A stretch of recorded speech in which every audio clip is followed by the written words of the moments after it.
Hello everyone, শিক্ষাকোণ YouTube চ্যানেলের আরও একটি নতুন ভিডিওতে সকলকে স্বাগত জানাই।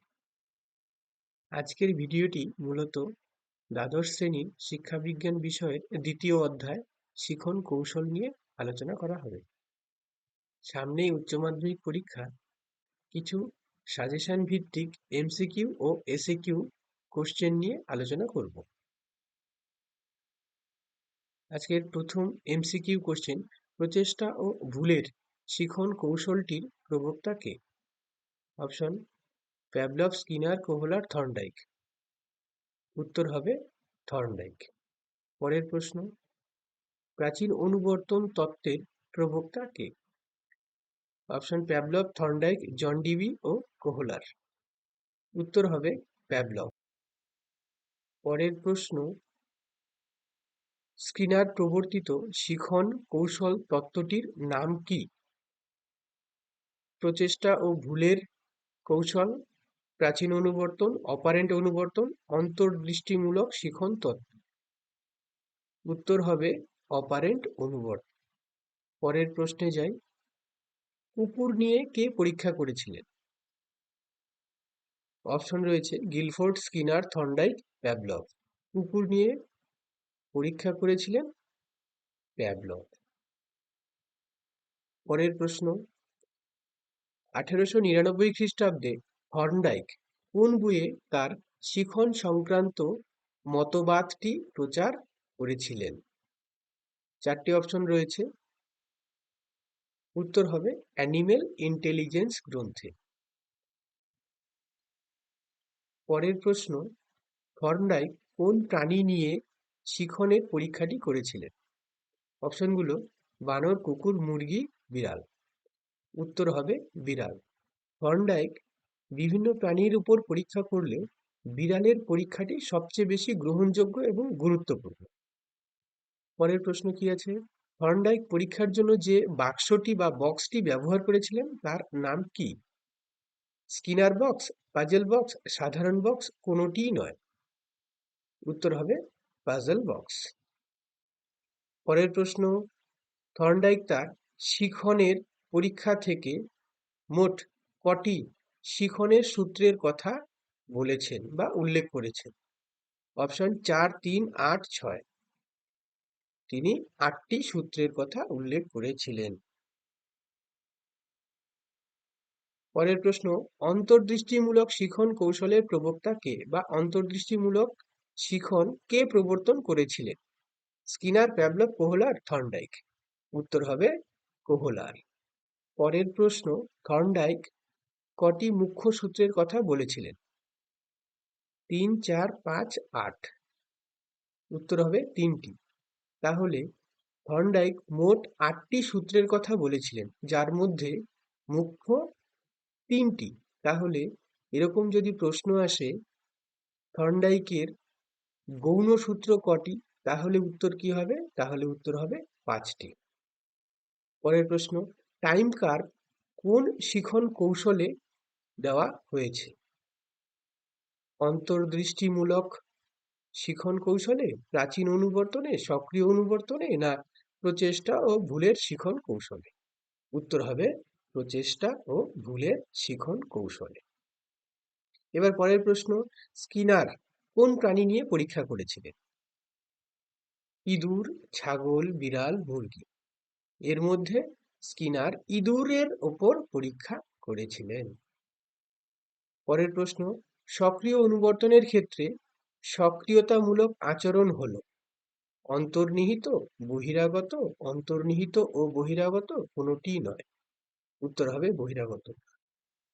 এবার পরের প্রশ্ন, এস টাইপ অনুবর্তনের নাম হলো প্রাচীন অনুবর্তন, সক্রিয় অনুবর্তন, অন্তর্দৃষ্টিমূলক শিখন, নাকি প্রচেষ্টা ও ভুলের শিখন? উত্তর হবে প্রাচীন অনুবর্তন। তাহলে আর টাইপ অনুবর্তন কি? আর টাইপ অনুবর্তন প্রাচীন অনুবর্তন, অপারেন্ট অনুবর্তন, স্বাভাবিক অনুবর্তন, না অস্বাভাবিক অনুবর্তন? অপারেন্ট অনুবর্তন। পরের প্রশ্ন, প্রাণীর আচরণের প্রকৃতি অনুশীলন করাকে বলা হয় যোগ, ব্যায়াম, প্রতিবর্তন, না অনুবর্তন? উত্তর হবে অনুবর্তন। এবার পরের প্রশ্ন, প্যাভলভের প্রাচীন অনুবর্তনে প্রাণীর অবস্থান কেমন? সম্পূর্ণ নিষ্ক্রিয়, সম্পূর্ণভাবে সক্রিয়, আংশিক সক্রিয়, কোনোটিই নয়। উত্তর হবে প্যাভলভের প্রাচীন অনুবর্তনে প্রাণী থাকে সম্পূর্ণভাবে নিষ্ক্রিয়। তাহলে সক্রিয় অনুবর্তনে কি হবে? প্রাণী কিন্তু সর্বদা সক্রিয় থাকে, এই কথাটা মাথায় রাখতে হবে। পরের প্রশ্ন, খাদ্যবস্তুর উপস্থিতিতে স্বভাবজাত আচরণের রূপ হলো সজাগ ভাব, লালাক্ষরণ, অসচেতনতার ভাব, কোনোটিই নয়। উত্তর হবে লালাক্ষরণ। এবার 19 নম্বর প্রশ্ন, সক্রিয় অনুবর্তনের আরেকটি নাম কি বা অপর নাম কি? ধ্রুপদী অনুবর্তন, প্রাচীন অনুবর্তন, যান্ত্রিক অনুবর্তন নাকি সাধারণ অনুবর্তন? উত্তর হবে যান্ত্রিক অনুবর্তন। তার মানে সক্রিয় অনুবর্তনের আরেকটি নাম হলো যান্ত্রিক অনুবর্তন। এবার পরের প্রশ্ন, সক্রিয় অনুবর্তন পরিচালিত হয় প্রাণীর কেন্দ্রীয় স্নায়ুতন্ত্র দ্বারা, শিখন দ্বারা, যে কোনো স্নায়ুতন্ত্র দ্বারা নাকি বুদ্ধি দ্বারা? সঠিক উত্তর হবে কেন্দ্রীয় স্নায়ুতন্ত্রের দ্বারা।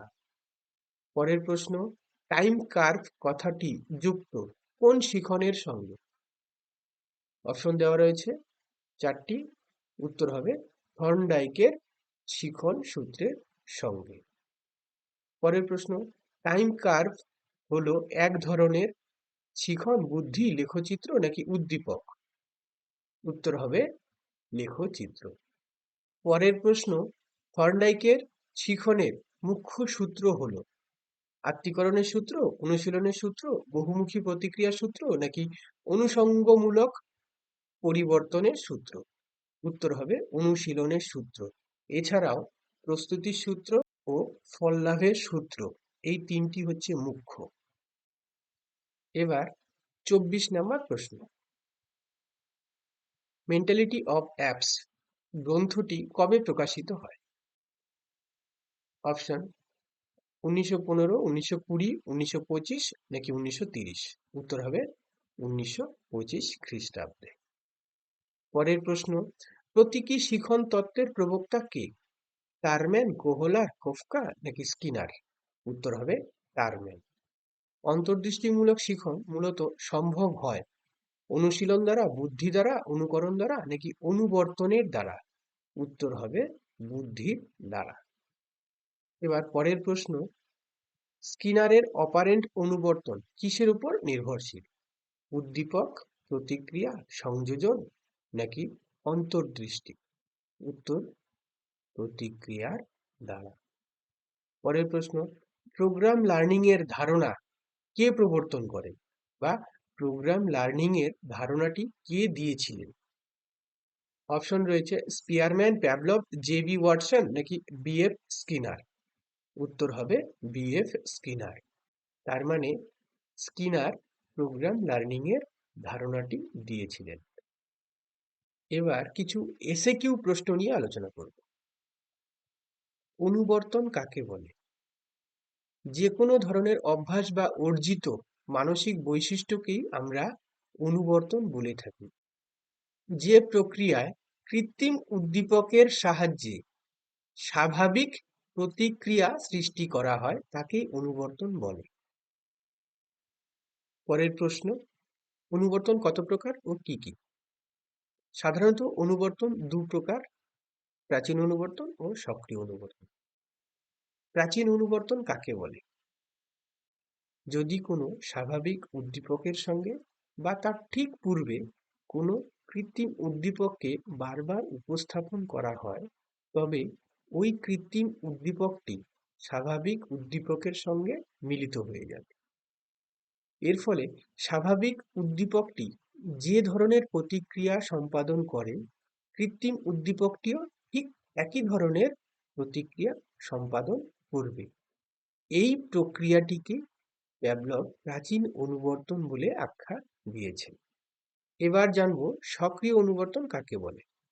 যে অনুবর্তন প্রক্রিয়ায় কোনো উদ্দীপক ছাড়াই প্রতিক্রিয়া সংগঠিত হয় বা ঘটে থাকে, যেখানে প্রাণীর সক্রিয়তা অত্যাবশ্যক, খুবই গুরুত্বপূর্ণ, তাকেই সক্রিয় অনুবর্তন প্রক্রিয়া বলে থাকে বা বলা হয়।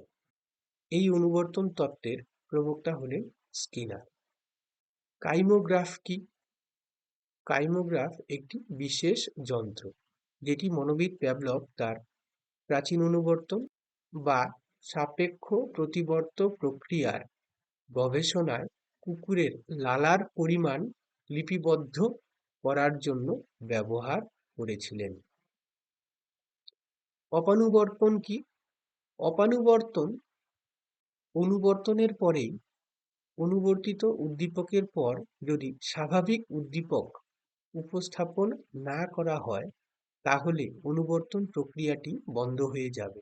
এই ঘটনাকে অপানুবর্তন বলে। অর্থাৎ কৃত্রিম উদ্দীপকের পরে যদি স্বাভাবিক উদ্দীপক উপস্থাপন না করা হয় তাহলে অনুবর্তন প্রক্রিয়াটি শিথিল হয়ে পড়বে বা বন্ধ হয়ে যাবে। এই ঘটনাকে বলা হয় অপানুবর্তন।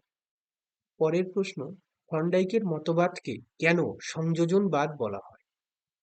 কারণ থর্নডাইক মনে করেন উদ্দীপক এবং প্রতিক্রিয়ার সংযোগ স্থাপনের মাধ্যমে শিখন প্রক্রিয়াটি সংগঠিত হয়।